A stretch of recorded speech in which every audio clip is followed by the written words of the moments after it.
समाज महाराज तुम्हाला नावं ठेवील, मला नावं ठेवील, समाज कधीच कुणाला सोडत नाही. लक्षात आलं का? परवाची घटना आहे. आदरणीय निवृत्ती महाराज देशमुख इंदुरीकर साखरपुडा केला आपल्या मुलीचा. काय चुकीचं केलं?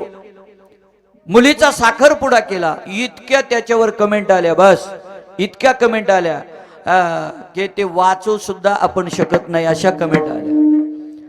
पण त्या इंदुरीकर महाराजांनी असं सांगितलं नव्हतं की तुम्ही ऋण काढून सण करा.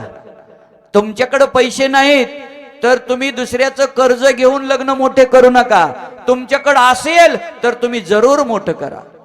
असं कधी म्हणले नाही की बाबा तुम्ही श्रीमंत आहेत आणि तुम्ही सुद्धा असंच गरीबासारखं लग्न करा, असं त्यांचं म्हणणंच नाही. पण त्यांचं एक म्हणणं होतं, आपण गरीब कुटुंबातले, आपण गरीब आहेत, आपण मोठा खर्च करू शकत नाही, तर कर्ज काढून तुम्ही लग्न करू नका, एवढंच सांगितलं. पण लोकांनी इंदुरीकर महाराजाला सोडलं नाही.